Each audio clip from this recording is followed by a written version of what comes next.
Bonsoir frères et sœurs, nous allons partager ce soir dans les livres de Matthieu chapitre 25 à partir du premier verset. Donc sans plus tarder, nous allons prendre nos Bibles.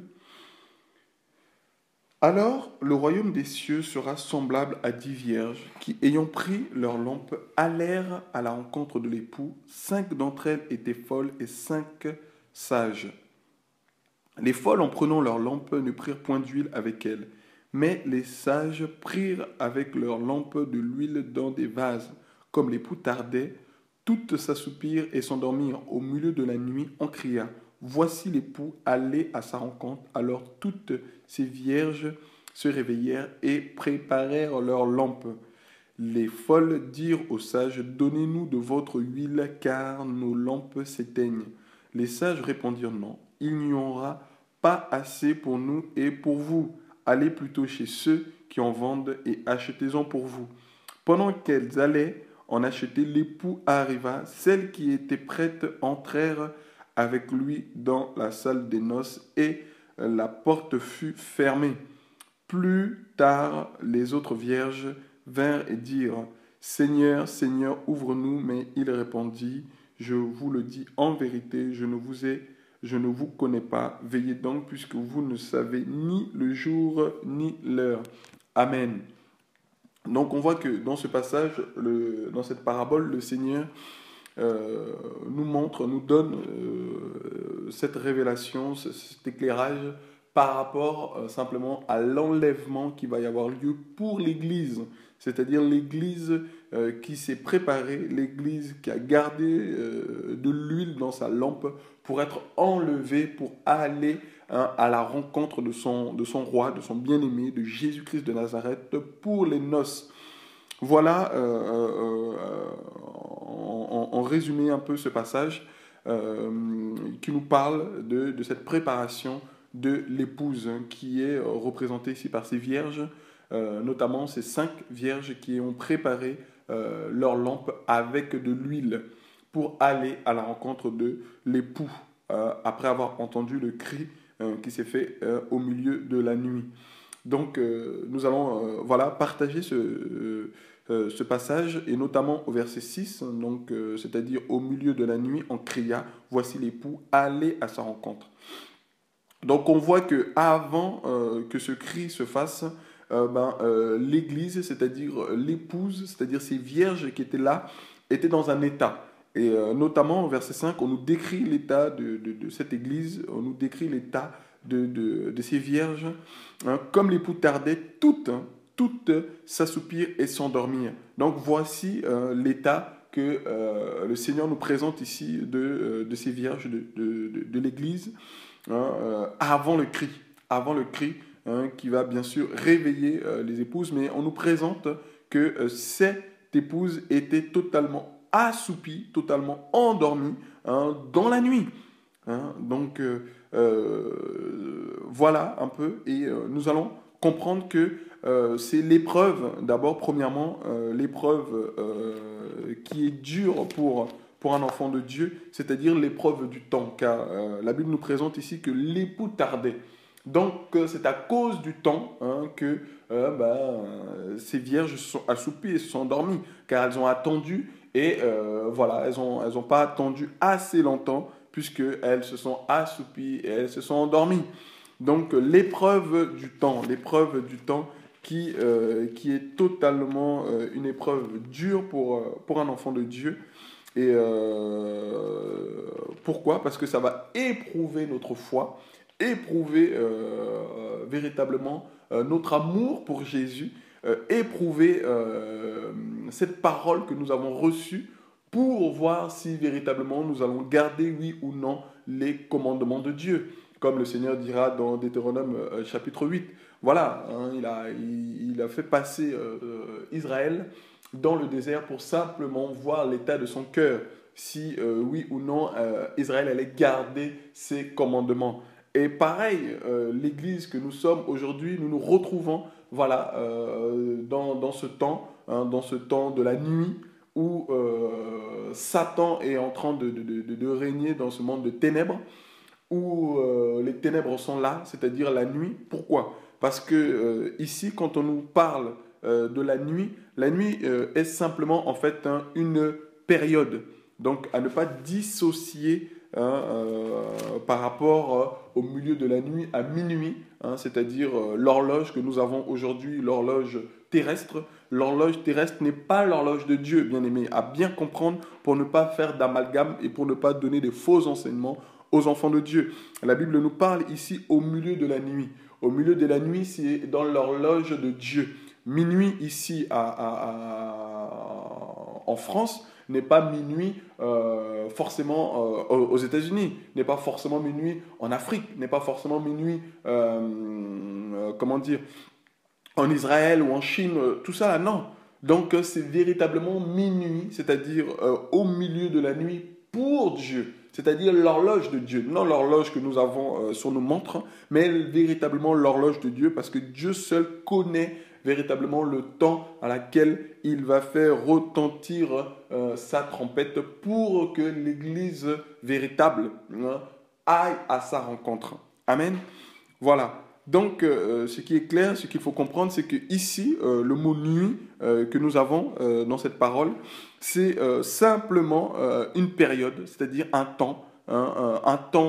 C'est un temps de la mort. C'est un temps pour les faits de péché et de honte. C'est un temps de la stupidité morale et des ténèbres. C'est aussi un temps où celui qui est las, ou celui qui est ivre se donne au sommeil. Voilà le temps dans lequel nous sommes. Voilà la nuit. Voilà comment la nuit est présentée ici. Voilà la racine de ce mot nuit qui nous est présenté ici au milieu de la nuit. Voilà, c'est un temps totalement de chaos. C'est un temps chaotique. C'est un temps véritablement où le péché est en train de monter dans son apogée.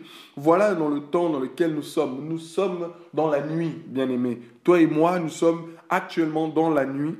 Et le Seigneur nous dit ici que c'est dans cette période, dans ce temps où nous sommes en train de voir véritablement la nuit, c'est-à-dire les ténèbres en train de prendre de la place, de prendre de l'ampleur de plus en plus, qu'un cri va se faire entendre. Bien-aimé, un cri. Un cri va se faire entendre. Voici l'époux, allez à sa rencontre. Et nous allons plus particulièrement nous focaliser sur le on cria.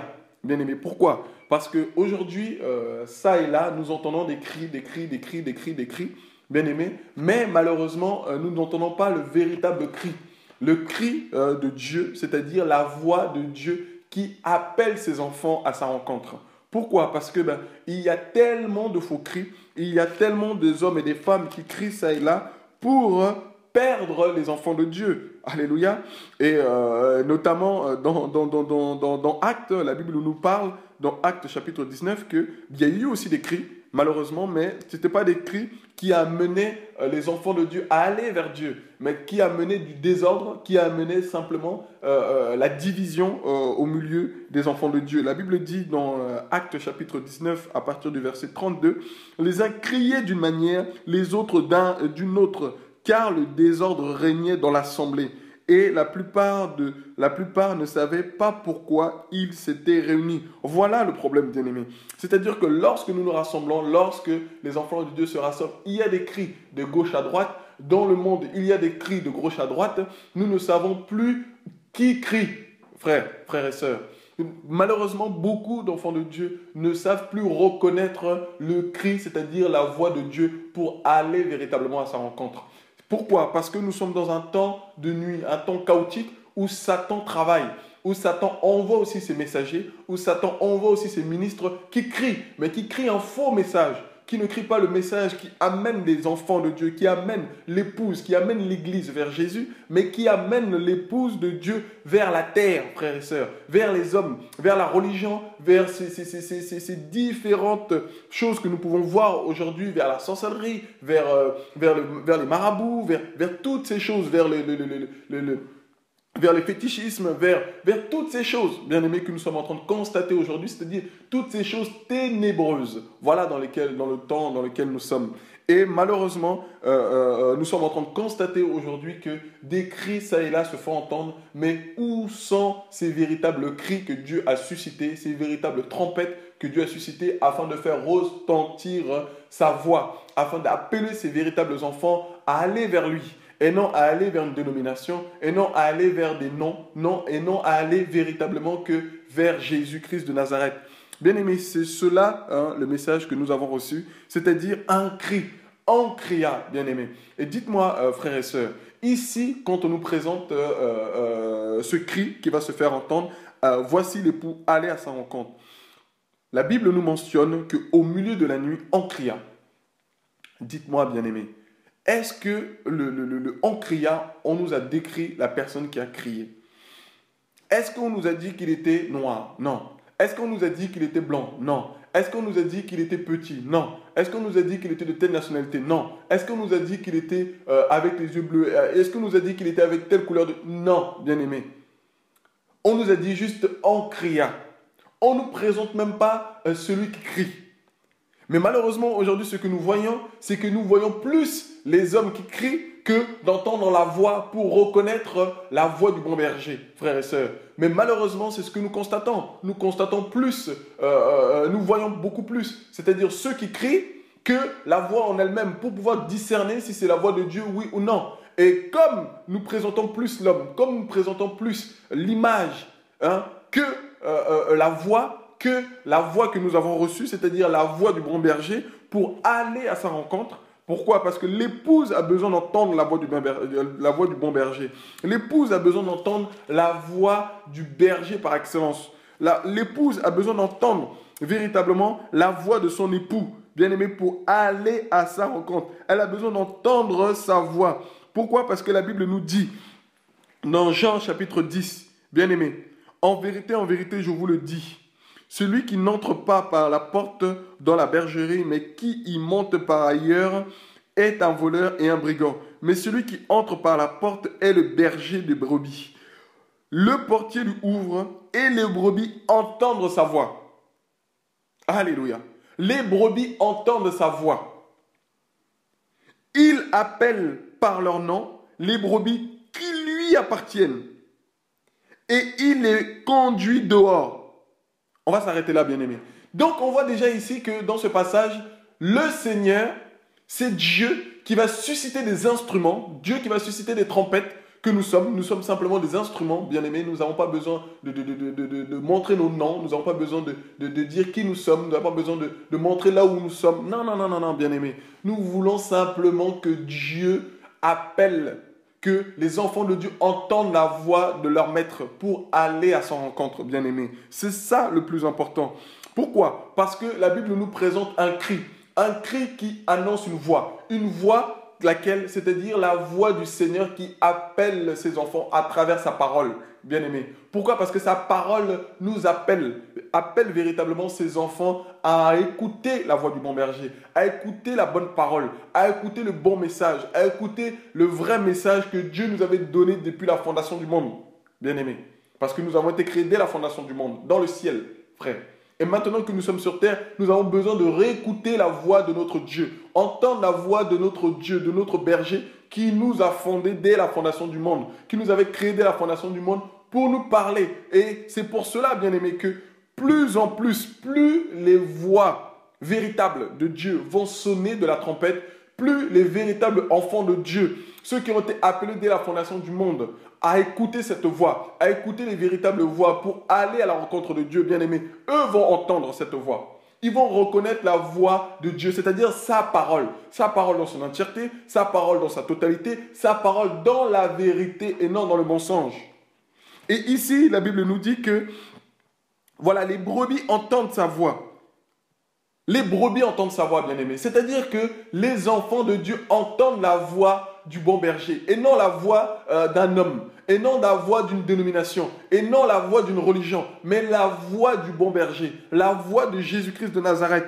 Et il appelle par leur nom les brebis qui lui appartiennent, bien-aimé. Jésus appelle ses enfants par leur propre nom.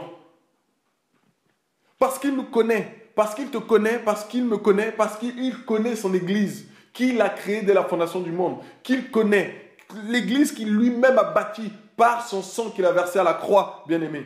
Il a bâti son Église, Jésus-Christ de Nazareth. Donc aujourd'hui, il appelle ses enfants à lui. Il appelle ses véritables enfants à lui. Il appelle ses brebis à lui, qui lui appartiennent. Et il les appelle où? Pour les conduire où, bien-aimés? Et il les conduit dehors. Pourquoi? Parce que, bien-aimés, longtemps nous avons été enfermés. Longtemps tu as été enfermé dans des bâtiments, dans des religions, dans des sectes, là où les hommes t'ont enfermé. Bien-aimés, ils t'ont enfermé aussi dans leurs pensées, ils t'ont enfermé dans leur mentalité, ils t'ont enfermé dans leur entreprise. Voilà le problème là où nous sommes aujourd'hui en train de constater, c'est-à-dire la nuit. Voilà pourquoi Jésus, qui appelle ses enfants par sa parole, les appelle à sortir. Il nous appelle à sortir, bien-aimés, et il nous amène dehors. Dehors, là où il y a le champ, là où nous pouvons vaguer, là où nous sommes libres, bien-aimés, là où tu retrouves la liberté pour courir vers ton roi, pour courir dans la bergerie, pour aller vers Jésus. Pourquoi? Parce que quand tu es enfermé, tu ne peux que courir que vers les hommes. Pourquoi? Parce que les hommes te conduisent qu'à eux. C'est pour ça qu'ils veulent t'enfermer. Parce qu'ils savent que le jour où tu es libre, le jour où tu vas entendre la voix du bon berger, tu seras libre et tu vas sortir. Voilà le problème. Et voilà, il est conduit dehors. Il est conduit dehors, bien aimé. C'est lorsque nous entendons la voix du bon berger que nous sortons. Nous sortons d'où? Nous sortons des systèmes, nous sortons de Babylone, nous sortons de tout ce que l'homme a mis en place. Pourquoi? Parce que l'homme a mis des choses en place, bien-aimé. C'est pour ça que même dans Apocalypse, bien-aimé, que Jésus appelle son église à sortir. Il crie, il dit à son église de sortir du milieu d'elle, de sortir du milieu d'elle, de sortir du milieu d'elle, de Babylone, frères et sœurs. Nous devons sortir de Babylone, nous devons sortir de cette dénomination, nous devons sortir de ces religions, nous devons sortir de ces entreprises que les hommes ont mis en place, nous devons sortir de ces pensées, bien-aimées, qui nous ont enfermés, nous devons sortir de toutes ces pensées, bien-aimées, qui nous ont corrompus. Et le Seigneur dit dans Apocalypse chapitre 18 au verset 4, « Et j'ai entendu du ciel une autre voix. » Voilà, bien aimé, les choses que nous allons entendre dans la fin des temps. Nous allons entendre que des voix. Nous n'allons plus voir des personnes, mais nous allons entendre que des voix. Pourquoi? Parce que les voix parlent à nos cœurs. Pourquoi? Parce que les voix sont attestées par l'Esprit que Dieu a mis en nous. Voilà ce que nous allons voir dans la fin des temps, bien aimé. Nous allons entendre que des voix venir sonner la trompette. Des voix venir sonner la trompette pour relever, pour réveiller ceux qui étaient dormis. Réveiller pour ceux qui étaient assoupis. Réveiller ceux qui étaient profondément dans le sommeil, bien aimé. Pourquoi? Parce que le système est venu nous enfermer, nous faire endormir, nous assoupir. Et aujourd'hui, Jésus-Christ est en train de crier, frères et sœurs. Jésus-Christ est en train de nous appeler à rentrer dans la bergerie, nous appelle à rentrer à la maison, nous appelle à revenir à lui. Voici le message que Dieu est en train de sonner dans la fin des temps. Voici ce message que Jésus est en train de libérer dans la fin des temps, bien-aimés. Des cris, que des cris qui vont se faire retentir, ça et là, bien-aimés. De là et là et là, il n'y aura que des cris. On ne verra plus les hommes. On ne verra plus les hommes, bien-aimés. Pourquoi? Parce qu'il faut que l'homme diminue et que Jésus-Christ puisse croître, bien-aimés. C'est ça le message. C'est pour ça que vous allez voir ici qu'il n'y aura pas de nom. Nous ne donnerons aucun nom, bien-aimés. Le seul nom qui sera élevé, le seul nom que nous avons reçu au-dessus de tout nom, c'est le nom de Jésus-Christ de Nazareth, que nous allons élever, que nous voulons présenter à tout homme qui aime Jésus. À tout homme qui cherche véritablement Dieu, à tout homme qui veut véritablement expérimenter la parole, la puissance de la parole. C'est pour cela qu'un seul nom sera élevé, un seul nom sera glorifié, le nom de Jésus-Christ de Nazareth. Et la parole nous dit, et j'entendis dans le ciel une autre voix. Voilà, bien-aimés, ce que nous allons entendre. Des voix, bien-aimés, qui vont recevoir le message du ciel. Des voix qui vont recevoir le message du ciel, bien-aimés. Et quand tu vas recevoir ce message, tu auras l'impression que ce message-là vient du ciel. Tu auras l'impression que ce message-là, tu l'as déjà entendu quelque part. Pourquoi? Parce que tu l'as entendu au ciel. Lorsque Dieu t'avait fondé, dès la fondation du monde, lorsque Dieu t'avait créé dans la fondation du monde, tu auras entendu ce message. Tu vas reconnaître que oui, ça c'est la voix de mon papa. Toi tu vas dire oui, c'est la voix de mon berger qui m'appelle de rentrer dans la bergerie. Là tu vas dire oui, c'est la voix de mon apôtre. Tu vas dire oui, c'est la voix de mon vrai pasteur. Tu vas dire oui, c'est la voix de mon vrai prophète qui m'appelle. Tu vas dire oui, c'est la voix du vrai évangéliste qui m'a appelé. Tu vas dire oui, c'est la voix. La voix de Dieu que nous voulons entendre aujourd'hui. Bien-aimés, aujourd'hui, nous ne voulons pas nous tromper. Aujourd'hui, nous ne voulons pas sortir du message. Nous voulons aller dans le véritable message. Le message de Dieu. Le message qui appelle les enfants de Dieu à aller vers lui. C'est ça le véritable message. C'est ça le véritable message que nous voulons annoncer. Et la Bible dit, Et j'ai entendu du ciel une autre voix qui disait, sortez du milieu d'elle, mon peuple, afin que vous ne participiez point à ces péchés et que vous n'ayez point de part à ces fléaux, car ces péchés se sont accumulés jusqu'au ciel et Dieu s'est souvenu de ses iniquités. Payez-la comme elle a payé et rendez-lui au double selon ses œuvres. Dans la coupe où elle a versé, versez-lui au double. Autant elle s'est glorifiée et plongée dans le luxe, autant donnez-lui de tourments et de deuil. Parce qu'elle dit en son cœur, je suis assis en reine, je ne suis point veuve et je ne verrai point le deuil. À cause de cela, en un même jour, ces fléaux arriveront, la mort, le deuil et la famine, et elles seront consumées par le feu. Car il est puissant le Seigneur Dieu qui l'a jugé. Voilà, bien-aimé, le message que nous allons entendre. Voilà ce que Dieu est en train de dire par sa voix, bien-aimé. Ces voix qu'il en fait retentir ça et là, bien-aimé. Là et là et là, partout, bien-aimé, Dieu suscite des voix. Il n'y en aura pas qu'un seul endroit, il n'y aura pas qu'un seul lieu. Dieu va susciter des voix ça et là pour annoncer son message. Pour annoncer son message, pour amener son église à sortir. À sortir d'où? À sortir du milieu d'elle. Sortez du milieu d'elle, mon peuple, afin que vous ne participiez point à ces péchés et que vous n'ayez point de part à ces fléaux. Voilà, bien-aimés, Dieu nous appelle à sortir. Parce que si tu ne sors pas de ce système, si tu ne sors pas de ce péché, oh, bien-aimé, tu seras sous la coupe. La coupe, c'est-à-dire la coupe de la colère de Dieu. C'est pour cela qu'il faut sortir de toutes ces choses. Sortant, bien-aimé, Dieu nous appelle à sortir par sa voix. C'est pour ça qu'il dit dans Jean chapitre 10 que et il les conduit dehors, il les conduit dehors, il les conduit dehors, il les conduit dehors, bien-aimé. Dieu, quand il nous appelle, il nous appelle à sortir. Il nous appelle à sortir de notre état. Il nous appelle à sortir de nos mentalités. Il nous appelle à sortir de nos pensées. Il nous appelle à sortir de notre fonctionnement. Il nous appelle à sortir de notre manière de voir les choses. Il nous appelle à sortir de tout ce que nous voyons depuis le formatage que nous avons eu depuis notre naissance. Il nous appelle à sortir de tout cela, à sortir de tout ce qui est terrestre, à sortir de tout ce qui est charnel, à sortir de tout ce qui fait les œuvres de la chair, pour aller vers Dieu, pour recevoir de lui le véritable message. Le message qui vient du ciel. Voilà à laquelle Dieu nous appelle, bien-aimés. Il les conduit dehors. Voilà le message que Dieu nous donne. Il les conduit dehors, bien-aimés. Dieu nous conduit dehors. Dieu nous conduit dehors. Lorsque nous entendons sa voix, il nous conduit dehors. Il te conduit en dehors de ton état de sommeil. Il te conduit en dehors de ton état d'assoupissement. Il te conduit en dehors de ton état actuel où tu es. Pourquoi? Parce que Dieu nous appelle à sortir. Dieu nous appelle à sortir, bien-aimés. Dieu est en train de crier ça et là, au milieu de la nuit. Au milieu de la nuit, c'est-à-dire là, dans cette période d'immoralité, dans cette période de péché, dans ce temps dans lequel nous sommes en train de vivre, où le péché est en train de prendre son apogée, où le péché est en train d'augmenter, où le péché est en train de s'accroître. Bien-aimés, Dieu est en train de réveiller ses enfants. Dieu est véritablement en train de réveiller ses enfants. C'est pour cela. Si réellement tu reconnais la voix de ton bon berger, si réellement tu reconnais la voix du véritable homme de Galilée, celui qui est mort à la croix, celui qui nous a délivrés, celui qui est ressuscité de la mort, celui qui dit que j'étais mort et aujourd'hui je suis vivant pour les siècles des siècles. Si tu arrives à reconnaître la voix de celui qui était, celui qui est et celui qui vient, reviens simplement à lui.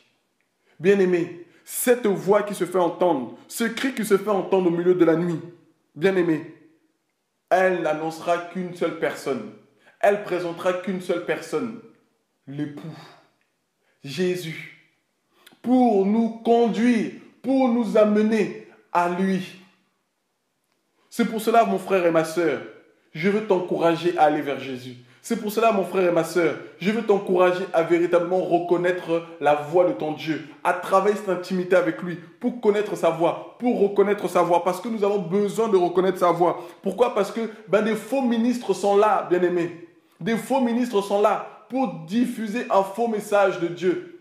Comme si que Dieu nous avait parlé, comme si c'était Dieu qui nous parlait, bien-aimés. Nous sommes dans ce temps où beaucoup sont distraits, où beaucoup, la mort est venue les plonger dans le sommeil.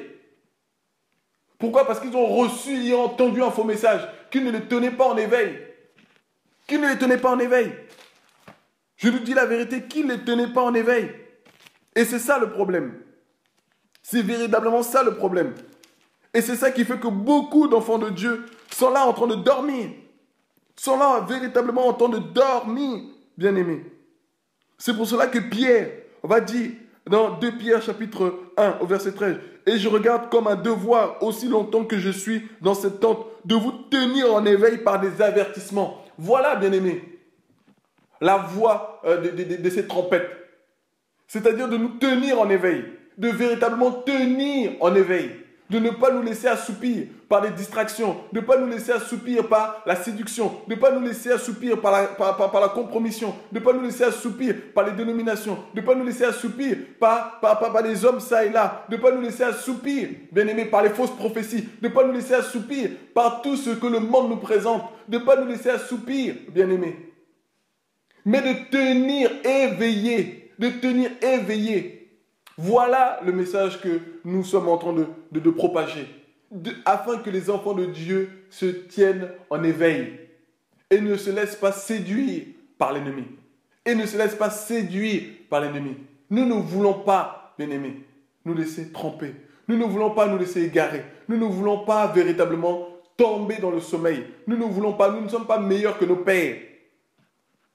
Mais aujourd'hui, nous avons besoin de véritablement revenir à la parole. Pour que la parole de Dieu nous communique la vie. Ce n'est qu'en cela que nous allons tenir, bien-aimés. C'est qu'avec la parole produit la vie en nous. La véritable parole produit la vie. La véritable parole produit cette soif d'aller vers son Dieu. La véritable parole nous conduit vers Jésus. La véritable parole nous pousse à aimer Jésus. La véritable parole nous pousse à prier, à communiquer avec notre Dieu. La véritable parole nous pousse véritablement à chercher sans cesse notre Dieu. La véritable parole nous amène à déchirer nos cœurs, bien-aimés, pour Dieu. Voilà la véritable parole. Voilà les effets de la véritable parole. Voilà les effets quand la véritable parole est annoncée, criée, propagée, proclamée, déclarée. Voilà ce qu'elle produit. Elle produit la vie, afin que nous puissions vivre, bien-aimés. Celui qui ne vit pas est mort. Et celui qui est mort est totalement dans le sommeil. Il dort. Il dort. C'est pour cela, bien-aimés, ce n'est plus le temps de nous laisser venir recevoir des messages qui nous amènent dans le sommeil. C'est le temps de nous réveiller. C'est véritablement le temps, bien-aimés, de nous réveiller. C'est véritablement le temps de nous réveiller. Nous sommes dans ces temps-là où Dieu suscite des cris, suscite des voix pour réveiller ses enfants. Dieu suscite des trompettes véritables pour réveiller ses enfants, pour réveiller ses fils et ses filles. Dieu suscite ces voix-là pour réveiller enfin ses enfants. Pourquoi? Parce que nous sommes dans un temps où la nuit est avancée. Nous sommes dans un temps où la nuit prend place, bien-aimés. Et Paul l'a dit, Paul a averti aux Romains, dans Romains chapitre 13, verset 12. La nuit est avancée, le jour approche, c'est-à-dire le jour, c'est-à-dire Jésus approche. Il ne tarde plus, bien-aimés. Notre roi ne tarde plus. Encore un peu de temps, et celui qui doit venir viendra. Encore un peu de temps, celui qui doit venir, il va venir. Il va venir, Jésus va venir. Jésus est en train d'arriver, bien-aimés. Jésus vient, comme Jacques l'a dit, il est à la porte. Il est à la porte, notre roi. Notre Dieu est à la porte, bien-aimés. Et il veut que nous puissions rentrer. Il veut ouvrir cette porte, bien-aimés, pour que tu puisses entrer. Comme ces vierges sont entrées quand la porte s'est ouverte. Pourquoi? Parce qu'elles se sont réveillées. Et quand elles se réveillent, une église qui se réveille, des hommes et des femmes qui se réveillent, la seule chose qu'ils font, bien aimés, c'est de se préparer à la rencontre de leur époux. C'est de se préparer à aller au ciel. Ce n'est pas de se préparer à s'attacher aux choses de la terre. Ce n'est pas de se préparer à rester sur terre. Ce n'est pas de se préparer à remplir son ventre. Ce n'est pas de se préparer à s'enrichir. Ce n'est pas de se préparer à accumuler des choses ça et là. Mais c'est de se préparer, bien aimé, à aller au ciel. Pourquoi? Parce que nous sommes pèlerins voyageurs sur terre. Nous sommes que pèlerins voyageurs sur terre. Et nous sommes là simplement pour nous préparer. Et l'église qui est préparée, bien-aimé, c'est l'église qui tient, c'est l'église qui est éveillée. Une église préparée, c'est une église qui ne se laisse pas tromper par des faux menteurs, qui ne se laisse pas tromper par des brigands, qui ne se laisse pas tromper par des faux messages. Une église qui est réveillée, préparée, bien-aimé, elle se prépare à la rencontre de son époux. Elle se prépare avec des œuvres justes. Voilà. Voilà ce que la Bible nous parle. Voilà ce que la Bible nous annonce par rapport à l'église qui se prépare. Prenons Apocalypse chapitre 19. Regardons un peu ce passage qui nous parle de l'église qui s'est préparée. Apocalypse chapitre 19, verset 7. Réjouissons-nous, soyons dans l'allégresse et donnons-lui gloire, car les noces de l'agneau sont venues. Bien-aimé, son épouse s'est préparée. Voilà, l'épouse de l'agneau s'est préparée.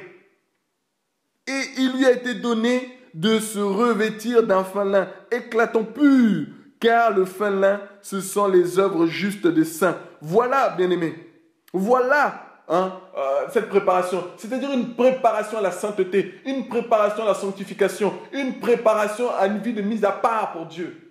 Voilà cette vie que l'église, que l'épouse doit avoir lorsqu'elle entend cette voix et lorsqu'elle entend ce cri qui l'amène à se réveiller. Et bien dès qu'elle se réveille, elle se prépare, elle se met en place, elle se met à part, elle se sanctifie et elle cherche son Dieu pour connaître le chemin, pour aller vers lui. Parce qu'il est là à la porte, bien-aimé. Il est là à la porte. Il est là à la porte. Et ce qu'il attend, il veut que simplement ouvrir cette porte pour que toi et moi nous puissions accéder, bien-aimé, à lui, dans la demeure dans laquelle il nous a préparés. Comme il nous l'a annoncé dans Jean chapitre 14, qu'il est parti nous préparer une place, bien-aimé. Il est parti nous préparer une place. Et maintenant qu'il l'a préparé, il revient nous chercher pour que nous puissions demeurer avec lui. Pour que nous puissions vivre avec lui. Voilà le message, bien-aimé. Voilà le message de l'église qui s'est réellement préparée. Voilà le message de l'église qui s'est véritablement préparée pour les noces de l'agneau. Pour les noces de l'agneau.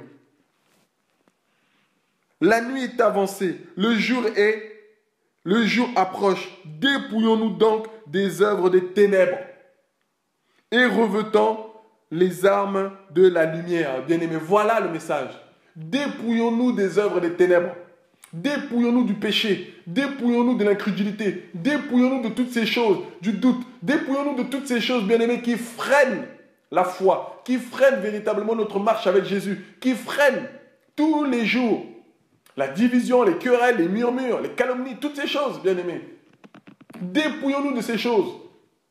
Dépouillons-nous du vieil homme, bien-aimé, et allons vers Dieu. Ne restons plus à l'état d'homme charnel, mais cherchons véritablement à être des hommes et des femmes spirituels, à être des hommes et des femmes qui tendent vers le ciel. Pourquoi? Parce que s'il y a des hommes terrestres, bien-aimés, il y a aussi des hommes célestes.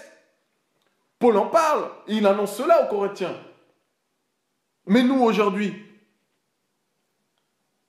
à quoi nous affectionnons-nous, bien-aimés? À quoi t'affectionnes-tu? Nous devons nous affectionner aux choses d'en haut. Voilà, bien-aimés, voilà ce que nous sommes en train de faire. Nous voulons nous affectionner aux choses d'en haut. C'est pour cela, tous les jours, nous voulons persévérer dans la parole de Dieu. Tous les jours, nous voulons persévérer à chercher et à connaître notre Dieu. Tous les jours, nous voulons persévérer à annoncer, à parler que de lui. Voilà le message que nous avons reçu. Voilà véritablement le message que nous avons reçu, bien-aimés. Nous voulons parler que de lui, sans cesse, nuit et jour, bien-aimés. Nuit et jour, sur cette terre. Pourquoi? Parce que pour Dieu, nuit et jour que nous avons sur cette terre, nous sommes dans la nuit. Parce que lui, il arrive, le jour arrive, le jour arrive, bien-aimés. Jésus arrive pour éclairer son peuple, pour amener de la lumière. Et pour cela, Dieu a suscité des cris.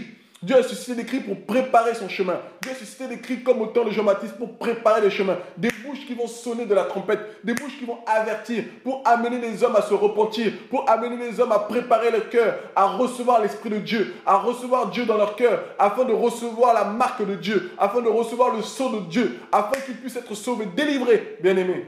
Voilà le temps dans lequel nous sommes. Nous sommes dans un temps où nous devons sonner de la trompette. Crier ça et là, le retour de Jésus. Crier ça et là, aller vers l'époux. Crier ça et là, voici l'époux arrive. crier ça et là, allez à sa rencontre. Restez plus auprès des hommes, restez plus dans une religion, restez plus dans les dénominations, restez plus dans ses pensées, dans ses sectes, restez plus là-dedans, bien-aimés. Allez à la rencontre de votre Dieu. Allez véritablement à la rencontre de l'époux, lui seul qui vous a délivré, lui seul qui vous a totalement libéré, le libérateur. C'est lui que nous devons aller. C'est vers lui, bien-aimé, que tu dois aller. C'est lui et lui seul. Nous voulons parler que de Jésus. Nous voulons parler que de Jésus. Nous voulons parler que de Jésus, bien-aimé. Pourquoi? Parce que c'est vers lui que nous tendons. C'est lui la perfection. C'est lui que nous tendons, bien-aimé. Nous voulons tendre vers lui. Tendre vers la perfection. Tendre vers notre époux. Celui qui nous a appelés, bien-aimé. Celui qui nous a délivrés. Nous n'avons pas un autre message que Jésus-Christ de Nazareth. C'est pour cela, bien-aimé, que nous parlons sans cesse et nous continuerons à parler que de Jésus. Pourquoi? Parce que Jésus est notre salut. Voilà le message que nous avons reçu. Voilà le message que nous crions ça et là. Voilà le message que Dieu est en train de susciter de la part de ces bouches qui vont crier ça et là. Voilà le message qui va susciter de la part de ceux qui vont crier, qui ne vont pas se présenter, qui ne vont pas présenter leur CV, qui ne vont pas mettre leur nom, qui ne vont pas mettre leur visage bien aimé, mais qui vont simplement crier afin que vous puissiez entendre la voix du bon berger, entendre la voix de Dieu qui vous appelle, qui appelle véritablement ses enfants à revenir à lui, qui appelle ses enfants à venir dans ses bras, qui appelle ses enfants à revenir à la maison, qui appelle ses enfants à aller vers la bergerie. Pourquoi? Parce que Jésus dit, il y en a encore beaucoup qui sont dehors, beaucoup qui ne sont pas dans la bergerie. Et pour cela, il faut sonner de la trompette. Pour cela, il faut retentir les cris. C'est pour cela, il faut annoncer Jésus, pour que ces hommes et ces femmes aillent vers lui, bien-aimés. Nous voulons crier Jésus, nuit et jour. Nous voulons crier Jésus, nuit et jour. Nous voulons crier Jésus, parce que Jésus revient.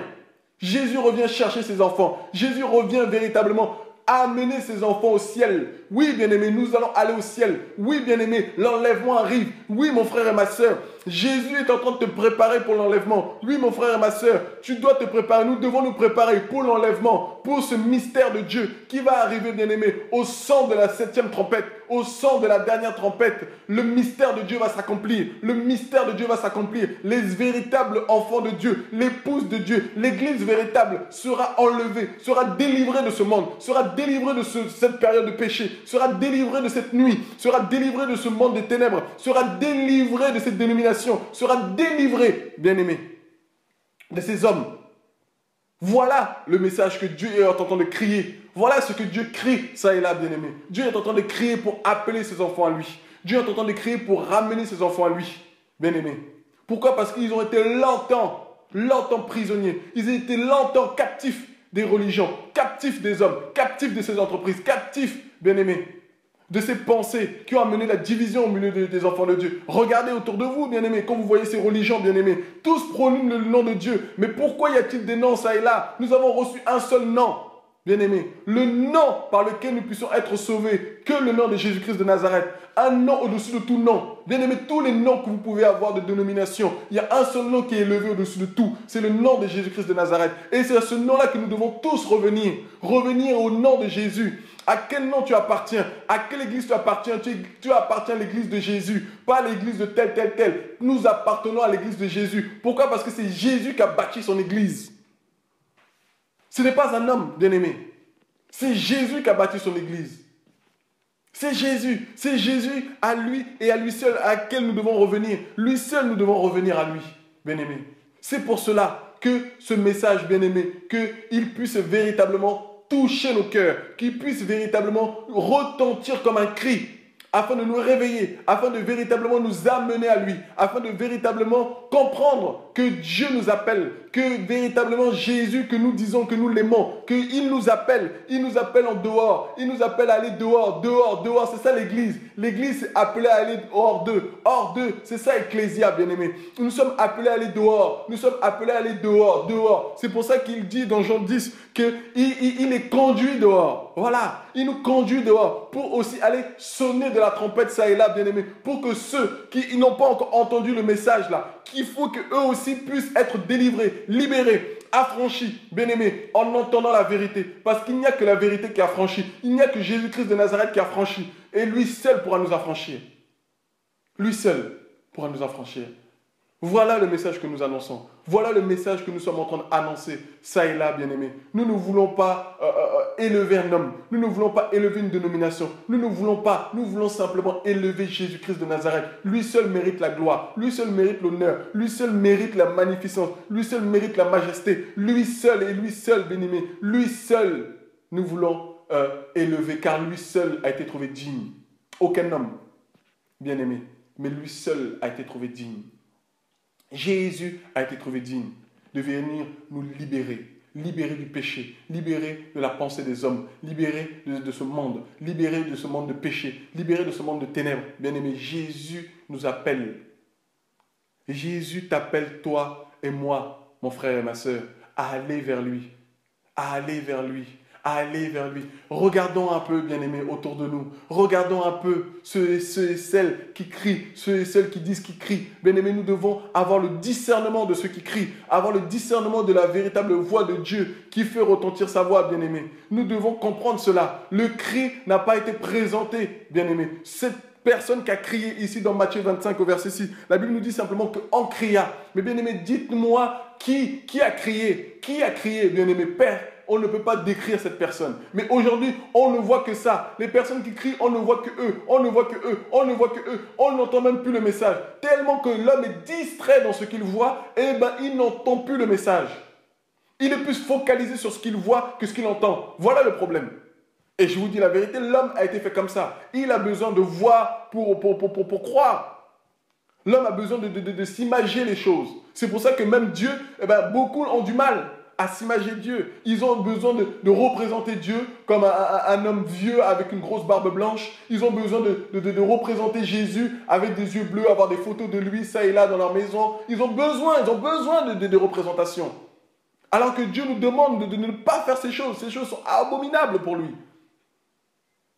Et lisez Exode chapitre 20, bien-aimés. Lisons un peu la parole, revenons un peu à la parole. Dieu ne nous demande pas toutes ces choses. Dieu nous demande de croire en sa parole par la foi. Et puis c'est tout. C'est ça la foi. C'est de ne pas aller se faire des représentations. Une démonstration des choses qu'on ne voit pas. Voilà la foi. Et voilà une ferme assurance des choses que l'on espère et une démonstration de celles qu'on ne voit pas. Voilà la définition de la foi. Une démonstration de ce que l'on ne voit pas. Voilà. On démontre, frères et sœurs, que nous croyons en Dieu sans l'avoir vu. Voilà. Sans l'avoir vu comme ça là, visiblement, physiquement, voilà. Mais nous croyons, frère, c'est ça la foi. C'est ça qui rend fou les hommes de ce monde. C'est ça qui rend fou ceux qui ne croient pas. Comment? Parce qu'ils disent que toi tu crois en quelque chose que tu ne vois pas, mais tu vas être déçu. Non frère, je ne serai jamais déçu parce que je sais que mon Dieu est vivant, parce que je sais qu'il existe, parce que je sais qu'il a créé le ciel et la terre par la puissance de sa parole, parce qu'il est le créateur du ciel et de la terre. Il est le tout-puissant, frère et sœur. Et il fait des choses, il accomplit des miracles, il guérit, il libère, il affranchit. Il est le véritable Dieu qui amène la vie là où il y a la mort. Il ressuscite les morts par la puissance de sa parole. Il est Dieu. Et il n'y en a pas d'autre. Frère, il est le seul et véritable Dieu. Il est l'unique Dieu. Jésus est son nom, frère. Le nom qui est venu nous être présenté, frère. Jésus, avant de partir, il dira que je leur ai fait connaître ton nom. Voilà. Et c'est qui? C'est Jésus, frère. Le nom que nous avons reçu, c'est Jésus. Voilà le nom de notre Dieu, frère. C'est celui qui est. Voilà. Celui qui est en tout temps. Dans le passé, dans le présent et dans le futur. Il est tout le temps. Frère, il est hors du temps. Il est hors du temps. Et les religions, malheureusement, sont là avec des temps. Les hommes sont là pour un temps, frère. Donc c'est pour cela que je te dis, ne t'attache pas à un homme. Ne t'attache pas à une religion parce que c'est là pour un temps. Mais attache-toi à Dieu. Lui qui est hors du temps, frère. Lui seul peut garantir ta vie après la mort. Parce que quand tu vas sortir de ce temps-là, là, le temps des hommes, frère, eh ben, tu vas rentrer dans un temps éternel. Lequel il faudra choisir, frère. Et ce choix se fait ici. Voilà. Où veux-tu vivre éternellement? Où veux-tu mourir éternellement? Voilà. Le choix t'appartient, mon frère et ma soeur. Et pour cela, il faut revenir à sa parole et sortir de toutes ces choses que tu vois, que nous voyons ça et là, bien-aimé. La voix seulement crie. Une voix crie. Une voix crie. Ce n'est pas un homme. Nous ne devons même pas chercher à savoir. Nous devons chercher simplement à écouter la voix, à reconnaître si ça c'est la voix du bon berger, à reconnaître si ça c'est véritablement la voix de notre Dieu qui nous parle. Si c'est oui, on dit Amen. Si c'est pas lui, on dit on refuse, frères et sœurs. C'est ça la véritable parole. Nous ne voulons pas voir pour dire que, oh oui, ça nous plaît, et on reste. Non, non, non, frère. Nous ne marchons pas par la vue, mais nous marchons par la foi. Alléluia. Parce que beaucoup aujourd'hui marchent par la vue. Ils disent oui et amen à ce qu'ils voient. Ils disent oui et amen à ce qu'ils sont en train de palper, toucher. Ils disent oui et amen à ce qu'ils sont en train de recevoir de leurs propres yeux, frères et sœurs. Mais nous refusons ces choses. Nous voulons marcher par la foi. Et la foi vient de ce que l'on entend. Et ce que l'on entend vient de la parole de Dieu, frère. C'est ça la parole. C'est ça la parole. Nous voulons marcher par la foi. Nous voulons marcher par ce que nous entendons. Et ce que nous entendons, nous voulons savoir si ça vient de Dieu, oui ou non. Frère, si ça ne vient pas de Dieu, nous disons non. Si ça vient de Dieu, nous disons amen. Amen, oui et amen. Frère, c'est ça que nous voulons marcher. Nous voulons marcher parce que nous entendons. Frère, parce que Dieu nous a parlé. Dieu nous a parlé, frère. Dieu nous a parlé. Dieu continue à nous parler. Dieu n'est pas mort. Dieu continue à parler à ses enfants. Dieu continue à parler à ses enfants. Et quand Dieu parle, frère, tu ne reçois pas ça des yeux. Tu reçois ça dans l'oreille. Frère, quand quelqu'un te parle, tu l'entends. Frère, quand quelqu'un te parle, quand quelqu'un me parle, je l'entends. Frère, je ne le vois pas forcément, mais je l'entends. Regardez dans Matthieu 17, quand la voix s'est fait retentir du ciel, frère, et ce qu'ils ont vu, ils ont entendu de leurs propres oreilles. Et la crainte les a saisis. Alléluia. La crainte les a saisis, frère. Quand tu entends la voix de Dieu, frère, la crainte te saisit. Quand tu reconnais la voix de Dieu, la crainte te saisit. Saisis ton cœur. Parce que tu attestes que ça, c'est la voix de Dieu. Tu attestes que ça, c'est la parole de Dieu. Tu attestes véritablement que oui, Dieu m'a parlé. Tu attestes que oui, Dieu véritablement parle encore à ses enfants. Dieu parle, frère. Dieu continue à parler à ses enfants. Nous ne servons pas un Dieu mort. Oui, nous ne servons pas un Dieu mort. Nous servons un Dieu qui parle et qui continue à parler à ses enfants. Parce qu'il veut les attirer à lui. Parce qu'il veut les amener à lui. Parce qu'il veut les délivrer de ce monde. Parce qu'il veut les amener au ciel. Parce qu'ils n'ont pas été appelés à demeurer sur la terre. Parce qu'ils ont été appelés à vivre au ciel, frère. Nous avons été appelés à vivre au ciel et éternellement avec lui. C'est pour cela, frère, je t'encourage à croire en cette parole. Je t'encourage à croire en Jésus. Je t'encourage véritablement à t'attacher en Jésus. Je t'encourage véritablement à ne pas abandonner la foi. Je t'encourage véritablement à garder cette parole que tu as entendue, qui a véritablement touché ton cœur. C'est pour ça que la parole dit, si vous entendez sa voix, oh alléluia, n'endurcissez pas vos cœurs, n'endurcissez pas vos cœurs, frère. Si tu entends sa voix ce soir, si tu entends sa voix aujourd'hui, n'endurcis pas ton cœur, n'endurcis pas ton cœur. Laisse la parole pénétrer dans ton cœur et faire son œuvre. Parce que la parole, quand elle pénètre, frère, elle fait son œuvre.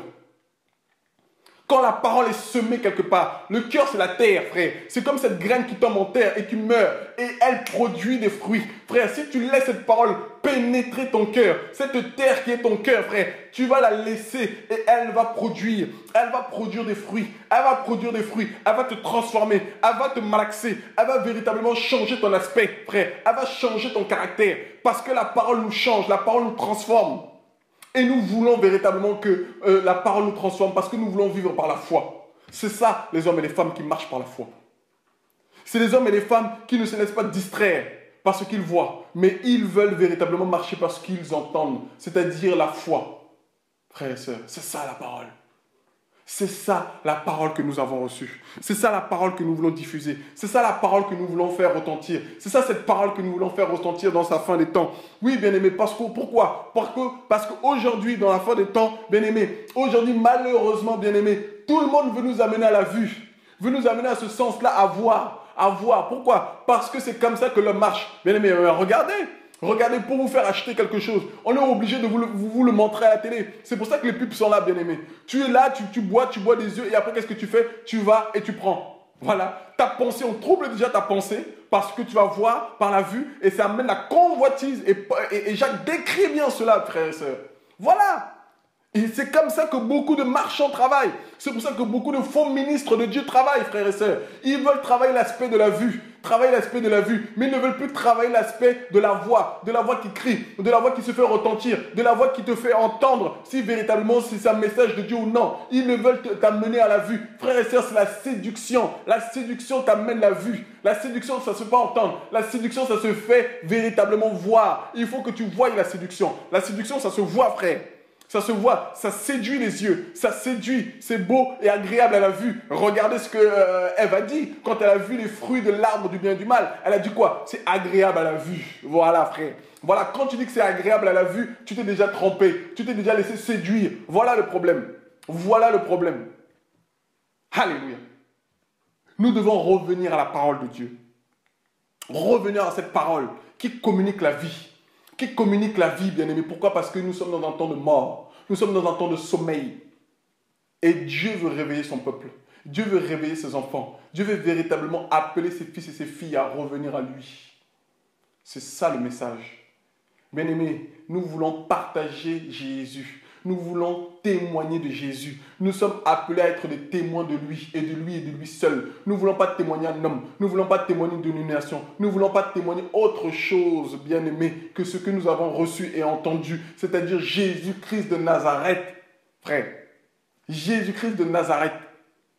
Jésus-Christ de Nazareth. Voilà le message. Voilà le message. Voilà le message. C'est pour ça que je nous en prie, bien-aimés, ne nous laissons pas corrompre. Ne nous laissons pas corrompre. Ne nous laissons pas corrompre parce qu'aujourd'hui, beaucoup sont en train d'utiliser la parole de Dieu à leur profit.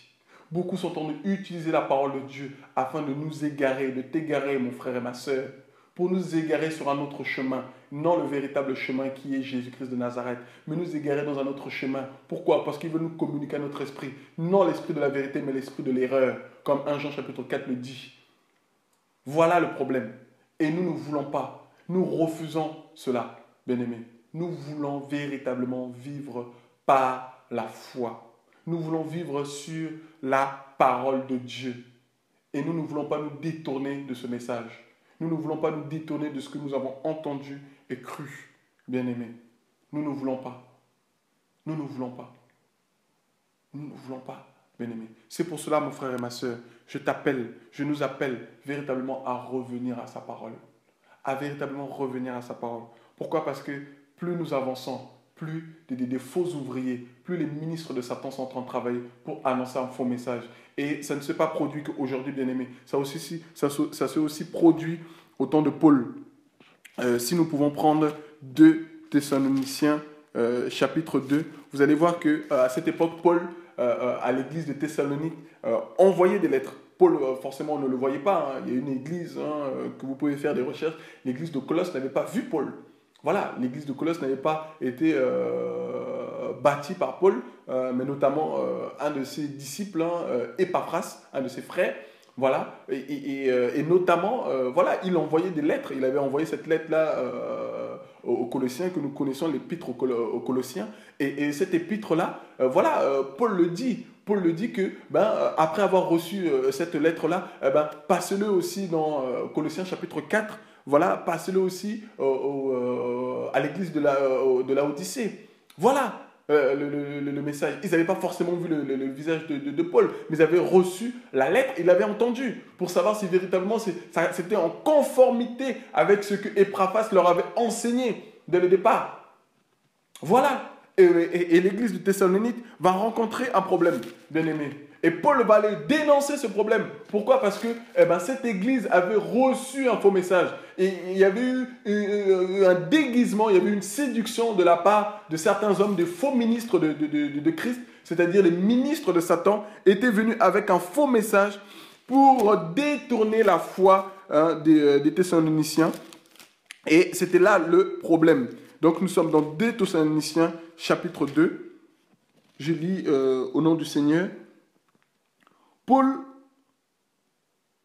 pour ce qui, voilà à partir du premier verset, pour ce qui concerne l'avènement de notre Seigneur Jésus-Christ et notre réunion avec lui, nous vous prions, frères, disons bien cela, nous vous prions, frères, de ne pas vous laisser facilement ébranler dans votre bon sens et de ne pas vous laisser troubler, soit par quelques inspirations, soit par une parole ou par une lettre qui semblerait venir de nous, comme si le jour du Seigneur était déjà là. Voilà le problème, bien-aimés. Voilà, cette église s'était laissée tromper, voilà, par un autre cri, par une autre voix. Voilà. Pourquoi? Parce que ils avaient reçu un autre message. Comme quoi le jour du Seigneur était déjà venu. Voilà, bien-aimés, dans les temps dans lesquels nous sommes. Et Paul, il s'était produit à son époque, et comme aujourd'hui, bien-aimés, beaucoup sont en train de diffuser des fausses inspirations, des fausses paroles, des fausses lettres, bien-aimés, qui troublent la foi des enfants de Dieu, qui les amènent à agir autrement que selon la parole de Dieu. On leur dit qu'il faut faire ci, il faut faire cela. Mais est-ce que Dieu l'a recommandé dans sa parole? Est-ce que Dieu nous a dit de faire ces choses? Non, bien-aimé. Est-ce que c'est l'enseignement que Jésus nous a donné? Non, bien-aimé. C'est pour ça qu'il faut revenir à la parole. Il faut véritablement revenir à chercher à connaître Dieu. Bien-aimé, plus nous allons connaître Dieu, plus nous allons véritablement aller vers lui. C'est pour ça qu'il va refermer cette porte à ces vierges. Quand il va leur dire que, au verset 12, mais il répondit, je vous le dis en vérité, je ne vous connais pas. Voilà le problème. Bien-aimé, nous ne voulons pas arriver devant le Seigneur et qu'il dise qu'il ne nous connaît pas. C'est pour cela, bien-aimé, que dans ces temps-là de la fin, dans ces temps de nuit, nous devons chercher à connaître Dieu. Nous voulons véritablement chercher à reconnaître sa voix. Nous voulons véritablement chercher à connaître la voix de notre Dieu pour aller vers lui et de ne pas nous laisser troubler comme les Thessaloniciens s'étaient laissés troubler. Voilà, par ces faux messagers, par ces faux ministres-là qui étaient venus véritablement troubler leur foi, bien-aimés. Par rapport à l'enseignement, malgré qu'ils avaient reçu l'enseignement, ils s'étaient laissés troubler. Voilà. Tu peux avoir reçu un bon message, frère, mais si tu restes avec des mauvaises compagnies, ils vont te corrompre. Et la Bible est claire, les mauvaises compagnies corrompent les bonnes mœurs. Tu pouvais même avoir les bons enseignements au départ, mais tu peux te laisser facilement corrompre. Facilement. Et c'est ce que nous sommes en train de voir aujourd'hui. Beaucoup se laissent corrompre par un faux message, bien-aimé. Et je prie Dieu qu'il nous aide véritablement à revenir à sa parole, à revenir à la parole véritable. C'est pour cela, bien-aimé, que dans ces temps de la fin, Dieu est en train de véritablement faire crier ses enfants de Dieu. Il est véritablement en train de faire retentir la trompette, bien-aimé, pour amener l'Église à se réveiller, pour amener son épouse à se réveiller, afin de se préparer pour aller à sa rencontre. Voici le message que je tenais à nous partager ce soir, bien-aimés. J'espère que nous avons été encouragés, fortifiés. C'est pour cela, bien-aimés, tenons bon dans la parole de Dieu, tenons bon dans le nom qui nous a été donné, tenons bon avec l'esprit que Dieu nous a donné, bien-aimés, et restons dans la sainteté, dans la sanctification, afin d'être délivrés, bien-aimés, et continuons toujours à libérer la parole, à libérer cette parole de vérité, afin que beaucoup puissent être affranchis, bien-aimés. Merci de votre écoute et que Dieu vous bénisse, que Dieu vous libère, que Dieu vous guide encore dans sa parole au nom puissant de notre Seigneur Jésus-Christ de Nazareth. Amen.